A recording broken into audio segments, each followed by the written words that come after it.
दोपहिया वाहन चलाने के दौरान लोगों को हेलमेट पहनने के प्रति जागरूक करने के लिए लगातार अभियान चलाया जा रहा है। इसी के तहत अब पुलिस अधीक्षक भी सड़क पर आकर वाहन चालकों से हेलमेट लगाने की अपील कर रहे हैं। इसी श्रृंखला में तीन पत्ती चौक में आयोजित जागरूकता कार्यक्रम के दौरान एसपी ने बिना हेलमेट लगाए निकले वाहन चालकों को हेलमेट प्रदान किए। कुश्ती को बढ़ावा देने के लिए रांची में दंगल का आयोजन किया गया, जिसमें शहर और आसपास के क्षेत्रों के पहलवानों ने हिस्सा लिया।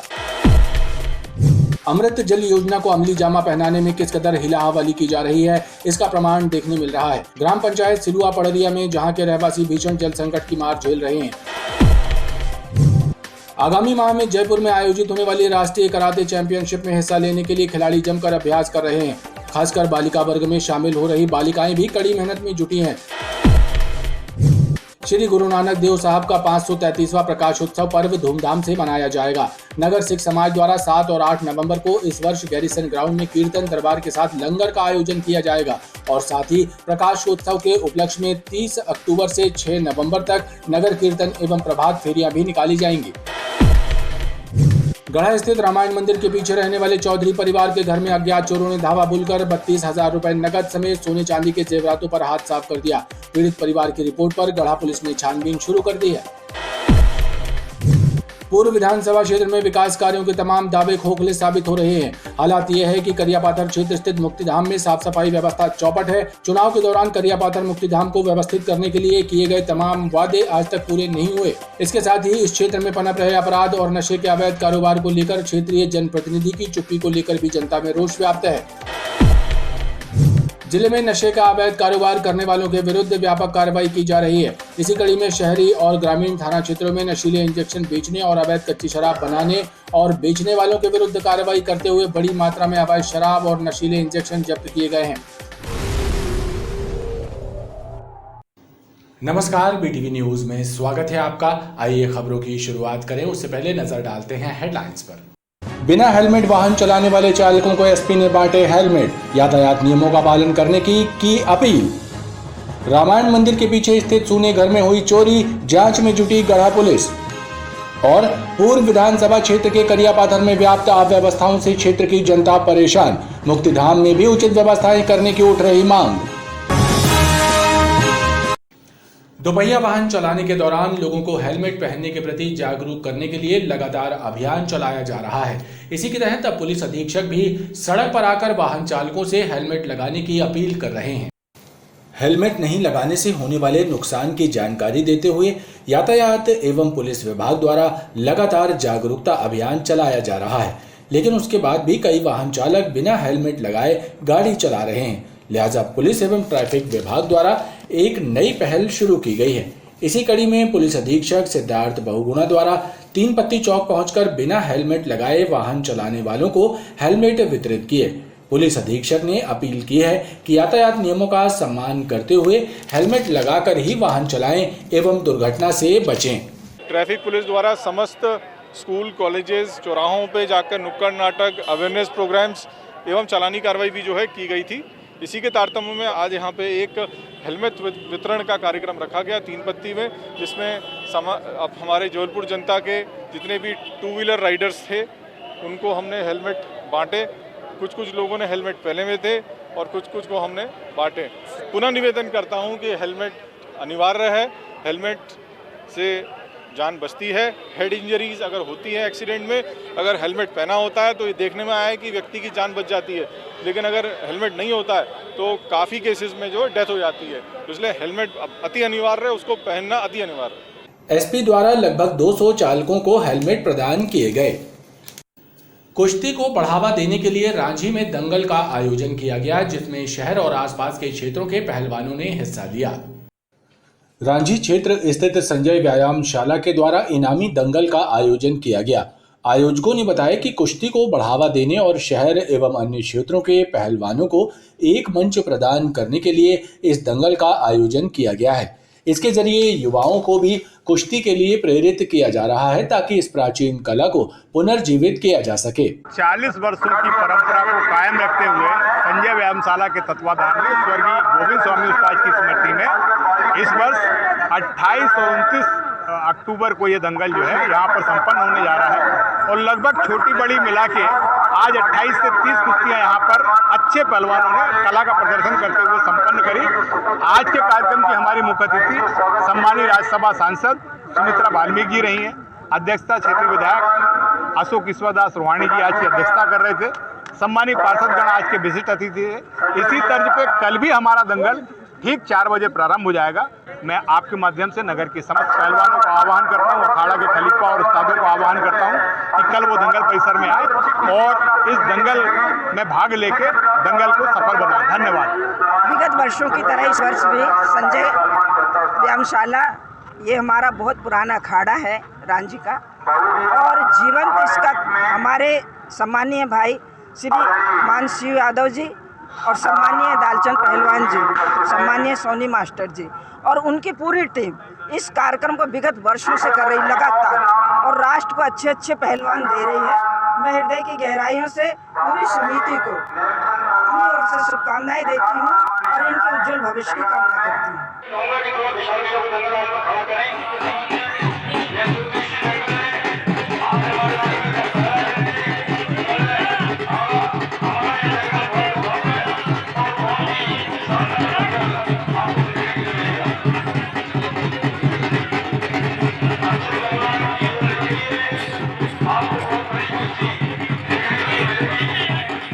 कुश्ती का समापन पुरस्कार वितरण के साथ होगा।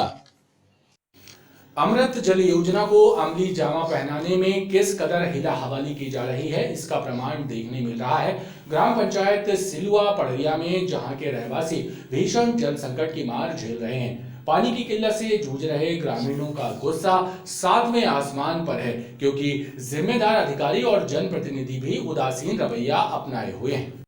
जनप्रतिनिधियों और प्रशासनिक अधिकारियों के उदासीन रवैये से आक्रोशित ये ग्रामीण सिलुआ पड़रिया के निवासी हैं। दरअसल क्षेत्र में व्याप्त जल संकट की समस्या इनके सामने मुंह बाए खड़ी है, और आलम यह है कि इन्हें दैनिक उपयोग एवं पीने के लिए पानी लेने कुछ किलोमीटर दूर जाना पड़ता है। और ग्रामीणों ने अपनी समस्या जनप्रतिनिधियों एवं अधिकारियों के सामने रखी थी, लेकिन काफी वक्त बीतने के बाद भी समस्या का समाधान नहीं हुआ। लिहाजा उनका गुस्सा 7वें आसमान पर है। निवेदन करता हूँ कि मेरे गांव में पानी की और हर चीज की समस्या आती है। न सरपंच न सचिव, न सरपंच न सचिव कोई ध्यान नहीं दे रहा है।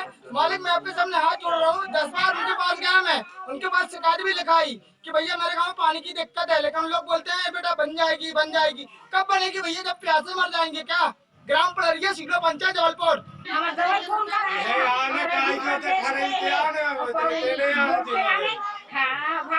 पानी की समस्या होगा, लोग चला रहे हैं, चला रहे हैं, साइकिल में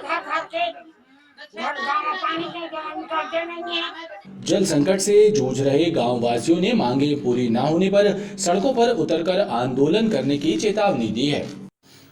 आगामी माह में जयपुर में आयोजित होने वाली राष्ट्रीय कराटे चैंपियनशिप में हिस्सा लेने के लिए खिलाड़ी जमकर अभ्यास कर रहे हैं। खासकर बालिका वर्ग में शामिल रही बालिकाएं भी कड़ी मेहनत में जुटी हुई हैं। सदर शिवाजी मैदान में चल रहे प्रशिक्षण शिविर के दौरान प्रतिभागियों ने जीत हासिल कर शहर का नाम रोशन करने का संकल्प जाहिर किया। गौरतलब है कि हाल ही में चंद्रपुर में आयोजित स्पर्धा में भी बालक बालिका वर्ग में गोल्ड, सिल्वर और ब्रॉन्ज मेडल हासिल कर खिलाड़ियों ने जीत का परचम लहराया था। अभी ये राष्ट्रीय अंतर्राष्ट्रीय लेवल पे इन बच्चों को हम तैयार कर रहे हैं। इसमें आगे जाके देश का नाम रोशन करें, राष्ट्रीय अंतर्राष्ट्रीय लेवल पे जाके टूर्नामेंट खेल के तो देश का नाम। श्री गुरु नानक देव साहब का 533वां प्रकाश उत्सव धूमधाम के साथ मनाया जाएगा। नगर सिख समाज द्वारा 7 और 8 नवंबर को इस वर्ष गैरीसन ग्राउंड में कीर्तन दरबार के साथ लंगर का आयोजन किया जाएगा, और साथ ही प्रकाश उत्सव के उपलक्ष्य में 30 अक्टूबर से 6 नवंबर तक नगर कीर्तन एवं प्रभात फेरियां भी निकाली जाएंगी। 7 और 8 नवंबर को श्री गुरु नानक देव महाराज का 533वां प्रकाश उत्सव धूमधाम से मनाया जाएगा। शहर के विभिन्न गुरुद्वारों एवं मढ़ाताल गुरुद्वारा समिति के सदस्यों ने बताया कि इस बार गैरीसन ग्राउंड में कीर्तन दरबार के साथ लंगर का आयोजन होगा। वहीं 30 अक्टूबर को गोरखपुर गुरुद्वारे से पंच प्यारों की सरपरस्ती में भव्य नगर कीर्तन निकाला जाएगा, जो मढ़ाताल गुरुद्वारे में समाप्त होगा। इसके अलावा 1 से 6 नवंबर तक कीर्तनी प्रभात फेरियां निकाली जाएंगी। जगत गुरु गुरु नानक देव जी के प्रकाश पर्व की रूपरेखा सारे पत्रकारों को बताएगी। आज गुरुद्वारा मढ़ाताल में निशान साहब की सेवा और 30 अक्टूबर को नगर कीर्तन गुरु नानक दरबार गोरखपुर से गुरुद्वारा मढ़ाताल में समाप्त होगा। 8 नवंबर को मनमोहन सिंह निमाड़ा जी पंजाब से और भाई जगदीप सिंह जी राजेवाल दरबार साहब अमृतसर से पहुंच रहे हैं। और प्रेस कॉन्फ्रेंस में आज सभी गुरुद्वारों के प्रधान व सचिव यहाँ उपस्थित हैं। प्रकाश उत्सव में मशहूर रागी जत्थे एवं गुरुवाणी मीमांसक ज्ञानी मनमोहन सिंह निमाड़ा शामिल होंगे। गढ़ा स्थित रामायण मंदिर के पीछे रहने वाले चौधरी परिवार के घर में अज्ञात चोरों ने धावा बोलकर 32,000 रुपए नगद सहित सोने चांदी के जेवरातों पर हाथ साफ कर दिया। पीड़ित परिवार की रिपोर्ट पर गढ़ा पुलिस ने छानबीन शुरू कर दी है। रामायण मंदिर के पीछे रहने वाले गरीबदास चौधरी 26 अक्टूबर को अपनी ससुराल गए थे। उसी दौरान घर सूना पाकर चोरों ने धावा बोल दिया और घर में रखे लगभग 32,000 रुपए समेत सोने चांदी के जेवरात चोरी कर लिए। पड़ोसियों द्वारा सूचना दिए जाने के बाद गरीबदास वापस लौटे और उन्होंने गढ़ा थाने में रिपोर्ट दर्ज कराई। मेरा नाम गरीबदास चौधरी है। मैं रामायण मंदिर के पीछे रहता हूँ और मैं 26 तारीख को अपनी ससुराल गया हुआ था और उसी ने फ़ोन किया कि भैया तुम्हारे घर का ताला टूटा हुआ है। मैं आया, देखा घर में ताला टूटा हुआ पड़ा था, पूरा सामान जहाँ तहाँ सब बिखरा हुआ पड़ा था। सामान सर एक सोने का लॉकेट है 4 आने में और 100 ग्राम चूड़ी है चांदी की और 2 सोने के गुड़िये हैं, मंगलसूत्र में डालते हैं और 32,000 रुपये मेरा अलग अलग जगहों पे रखा था। पूरा घर बखरा के पूरा ले गए जो चोरी हुआ है। बाहर से ताला लगा था और अंदर से दोनों कमरे खुले हुए थे और अंदर जाके देखा तो पूरी अलमारी टूटी पड़ी थी, सब पूरी अंदर तक की पूरी सब सामान बगड़ा हुआ था और बाहर से बाउंड्री से चढ़ के गए थे उन लोग। और 2 जोड़ी पायल थी, एक सास की और एक बच्ची की रही और लॉकेट रही 2 सोने के और नगद 15,000 रुपए। गढ़ा पुलिस ने पीड़ित की रिपोर्ट पर मामला दर्ज कर कार्रवाई शुरू कर दी है। रामायण मंदिर के पीछे 2 चोरी के रिपोर्टें आवेदन आए हैं, उनके संबंध में कार्रवाई की जा रही है। मोहल्ले में जो हैं शरारती तत्व वाले अपराधी उनको भी पूछताछ के लिए पकड़। ये रात की घटना बता रहे हैं, है ना, कि रात बाहर गए थे अपने रिश्तेदारी में, तो जब वापस आए तो वो देखे कि ताले टूटे हुए हैं, तो उन्हें चोरी होने के समय कुछ नकदी गए हैं चोरी, तो उन्हें एक आवेदन दिए हैं, तो उस पर कार्रवाई की जा रही है। तो जो मोहल्ला के संदेही उनको पकड़ के पूछताछ की।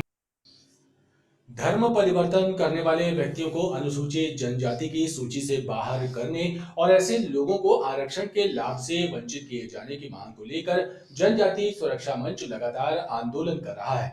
इस एक सूत्रीय मांग को लेकर मंच के पदाधिकारियों और सैकड़ों सदस्यों ने आगामी माहों में संपर्क अभियान चलाकर सड़क से लेकर संसद तक इस मांग को बुलंद करने का निर्णय लिया है। जनजाति सुरक्षा मंच के पदाधिकारियों ने पत्रकार वार्ता के माध्यम से बताया कि आगामी दिनों में इसके लिए विभिन्न कार्यक्रमों का आयोजन किया जाएगा और 10 फरवरी 2023 को राजधानी भोपाल में जनजाति सुरक्षा मंच के बैनर तले एक विशाल रैली निकालकर इस संघर्ष को आगे बढ़ाने का कार्य किया जाएगा।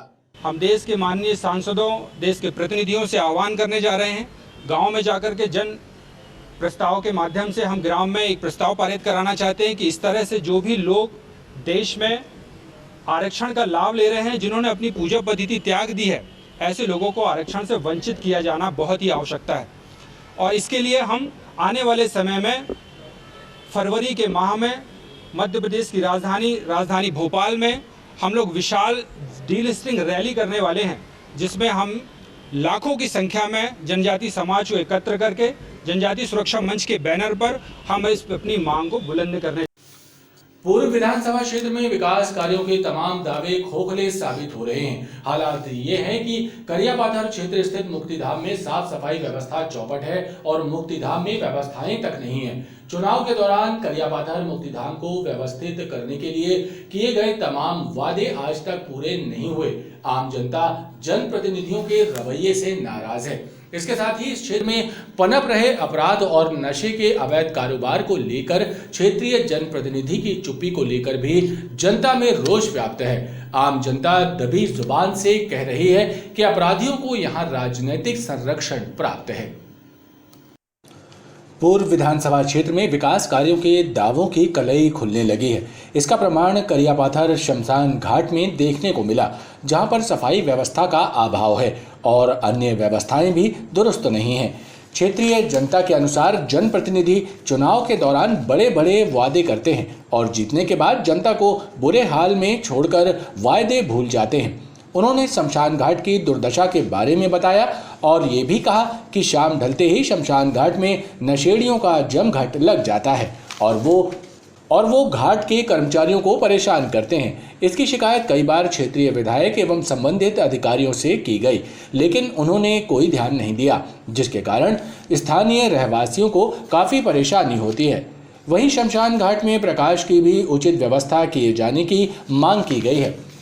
पहली दिक्कत ये है कि इधर पर जितने कर्मचारी हैं रात में यहीं सोते हैं और यहाँ पर जो सारे दारू वारू पीते रहते हैं और नशाखोरी करके बहुत बूढ़े बुजुर्गों को परेशान करते हैं। बहुत ज़्यादा परेशान हैं हम लोग। वो बेचारे कहीं वहाँ कचड़े खाने में जाके सोते हैं, वहाँ बहुत कचड़ा है। पूर्व विधानसभा विधायक से आपने शिकायत करी कभी इस बारे में? अभी सर कोई आता ही नहीं है भैया, किसके आगे अपन विनती अपनी जोड़े है। यहाँ पर पूरा शुगर खाना बना के रखे हैं, वो जितनी अभी शुगर मर रही है वो यहाँ फेंकते हैं।